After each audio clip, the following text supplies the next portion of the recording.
Hello guys, welcome back to our channel. I hope आप सब अच्छा कर रहे होंगे। हम सारे भी बहुत अच्छे हैं गाइस। गाइस आज आपको मैंने कल की वीडियो में बोला था कि आपके लिए कुछ सरप्राइज है, कुछ नया शूट करूंगी मैं आज। मैं आज आपको वो सरप्राइज रिवील करना चाहती हूँ। एक्चुअल में आज हमारे यहाँ पे तीज का फेस्टिवल है और मेरी दी तीज का व्रत करती है। आज हम उसे शूट करेंगे एंड देन फिर मैं आज आपको थोड़ा बहुत ब्लॉगिंग एंड एवरीथिंग करके मैं आपको दिखाऊंगी कि कैसे हमारे यहाँ तीज का फेस्टिवल सेलिब्रेट किया जाता है एवरी ईयर। और बेसिकली ये जो फेस्टिवल है ये शिव पार्वती जी की इसमें पूजा करती हैं। जो मैरिड लेडीज होती हैं वो उसके पीछे ये रीजन होता है कि वो अपने हस्बैंड की लॉन्ग लाइफ के लिए ये व्रत करती हैं। और सबसे बड़ी बात ये है कि बहुत ज़्यादा टफ फेस्टिवल इसलिए भी है क्योंकि इसमें मॉर्निंग में 4 o'clock पे उठ के ये सरगी खाते हैं बेसिकली एक दिन पहले। और फिर ये नेक्स्ट डे जब भी व्रत तोड़ना होता है तो भी ये क्या करते हैं कि नेक्स्ट डे मॉर्निंग में 4 o'clock पे उठ के तब ये बाद में वाटर इनटेक लेते हैं नहाने के बाद पूजा करके, और जो भी इन्हें खाना होता है वो ये खा के इस व्रत को खोलते हैं। मतलब बेसिकली ये प्रॉपर 24 घंटे का व्रत है जो निर्जला है और फूड भी आपको नहीं मिलता है, कुछ भी नहीं मिलता है इसमें। तो ये बहुत ही ज़्यादा टफ हो जाता है उसकी वजह से। और ये आप देखोगे जो बेसिकली जो यूपी बिहार का एरिया है वहाँ पे ये ज़्यादा सेलिब्रेट किया जाता है। तो ये वहीं के लोग जो बिलोंग करते हैं वही इसे मनाते हैं। आज स्टार्ट करते हैं आपके लिए तीज के फेस्टिवल की कवरेज। देखते रहिएगा आप। थोड़ी थोड़ी देर पे मैं आपको छोटे छोटे शॉर्ट्स को ऐड ऑन करके एक वीडियो बना के कंपाइल करके आपको दिखाऊंगी। अभी के लिए गाइस इतना ही। गाइस अब आप ये क्लिपिंग्स देख सकते हो, ये हमारे टेम्पल की है और जो डेकोरेशन किया था दी ने उसकी है, प्लस मैंने दी को तैयार किया है उसकी भी कुछ क्लिपिंग्स मैंने ऐड कर दी है, वो आप देख सकते हो।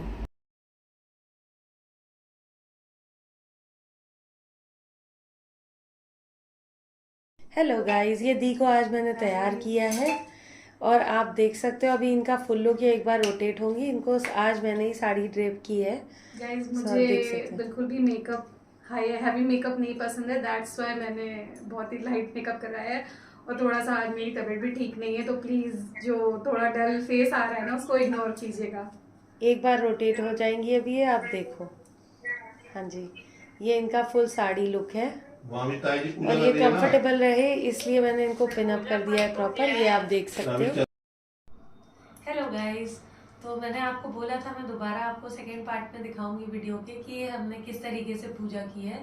गाइस एक्चुअली आज के दिन एक किसी को व्रत की कथा पढ़नी होती है और इन्हें सुननी होती है जिन्होंने व्रत रखा होता है। तो अभी बेसिकली मैं हरितालिका व्रत की ये कथा पढ़ने जा रही हूँ इस बुक से। श्रृंगार आप देख सकते हो सामने, बाकी मैं फोटोज अपलोड कर दूंगी कुछ जिससे आपको आइडिया हो जाएगा। और अब इसके बाद में इस पार्ट में मैं कथा पढ़ूंगी।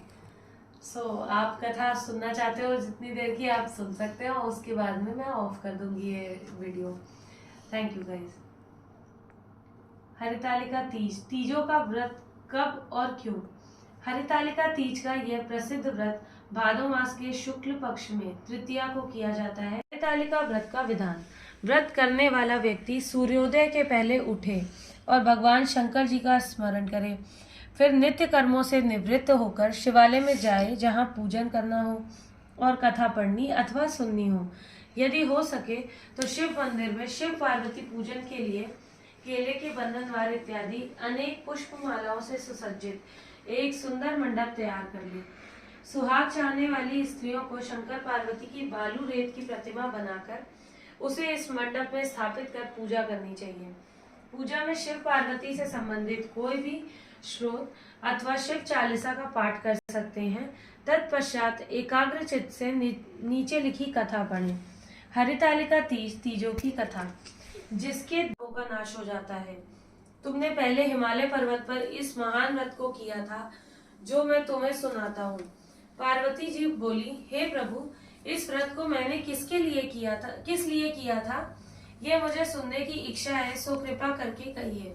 शंकर जी बोले, आर्य व्रत में हिमालय नामक एक महान पर्वत है जहाँ अनेक प्रकार की भूमि अनेक प्रकार के वृक्षों से सुशोभित है, जो सदैव बर्फ से ढके हुए तथा गंगा की कलकल ध्वनि से शब्दायमान रहता है। हे पार्वती जी, तुमने बाल्यकाल में उसी स्थान पर परम तप किया था और 12 वर्ष तक के महीने में जल में।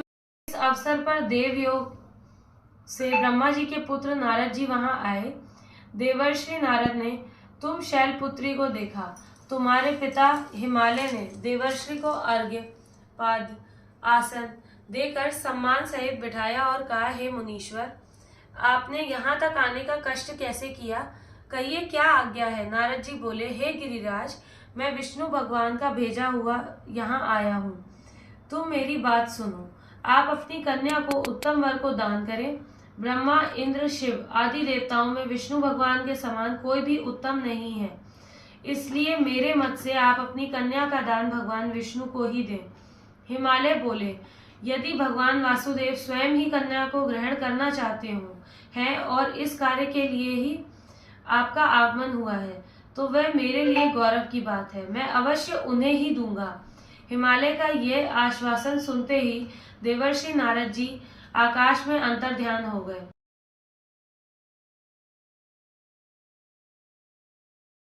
करने लगी। उनको विलाप करते हुए देखकर सखी बोली, हे देवी, तुम किस कारण से दुख पाती हो? मुझे बताओ, मैं अवश्य ही तुम्हारी इच्छा पूर्ण करूंगी।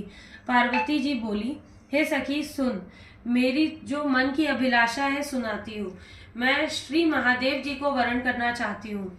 मेरे इस कार्य को पिताजी ने मूर्छित हो गए। तब सब लोग हाहाकार करते हुए दौड़े और मूर्छा दूर होने पर गिरिराज से बोले कि हमें आप अपनी मूर्छा का कारण बताओ। हिमालय बोले, मेरे दुख का कारण यह है कि मेरी रत्न रूपी कन्या को कोई हरण कर ले गया, या सर्प डस गया, या किसी सिंह या व्याघ्र ने मार डाला है। वह ना जाने कहाँ चली गई, या उसे राक्षस ने मार डाला है। इस प्रकार कहकर गिरिराज दुखित होकर ऐसे कांपने लगे जैसे तीव्र वायु के चलने पर कोई वृक्ष कांपता है। तत्पश्चात हे पार्वती, तुम्हें गिरिराज साथ आ पहुंचे। उस समय उन्होंने नदी के तट पर 2 कन्याओं को देखा, तो वे तुम्हारे पास आ गए और तुम्हें हृदय से लगाकर रोने लगे और बोले, बेटी, तुम इस सिंह व्याघ्र आदि युक्त घने जंगल में क्यों चली आई? तुमने कहा, हे पिता, मैंने पहले ही अपना शरीर शंकर जी को समर्पित कर दिया था, किंतु आपने इसके विपरीत कार्य किया, इसलिए मैं वन में चली आई। ऐसा सुनकर हिमवान ने तुमसे कहा, मैं तुम्हारी इच्छा के विरुद्ध यह कार्य नहीं करूंगा। तब वे तुम्हें लेकर घर को आए और तुम्हारा विवाह मेरे साथ कर दिया। हे प्रिय, उसी व्रत के प्रभाव से तुमको मेरा अर्धासन प्राप्त हुआ है।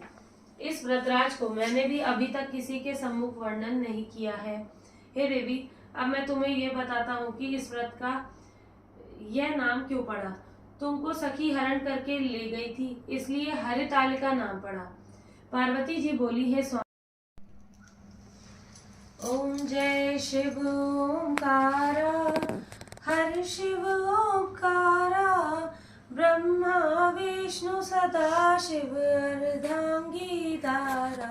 ओम जय शिव ओंकारा, एकानन चतुरानन पंचानन राजे, हंसानन गरुड़ासन वृषवाहन साजे। ओम जय शिव ओंकारा, 2 भुज माला मुंड माला धारी, चंदन मृगमद सोहे भोले शिव शशिधारी।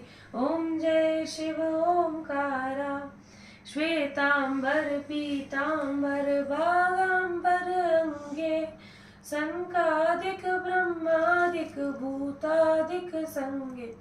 ओम जय शिव ओंकारा, कर में श्रेष्ठ कमंडलु चक्र त्रिशूल धरता, जगत करता जगत हरता, जग पालन करता। ओम जय शिव ओंकारा, ब्रह्मा विष्णु सदा शिव जानत अविवेका, प्रणवाक्षर के मध्य ये तीनों एका। ओम जय शिव ओंकारा, त्रिगुण शिव जी की आरती, शंकर भगवान की जय। बोलो पार्वती माता की जय। बोलो गणेश जी की जय। बोलो सभी देवी देवताओं की जय। लास्ट में मैं आपको वीडियो को यहाँ तक देखने के लिए थैंक यू बोलना चाहती हूँ। प्लीज़ आप मेरे चैनल को लाइक शेयर एंड सब्सक्राइब करें और नोटिफिकेशन के लिए बेल आइकन प्रेस करें।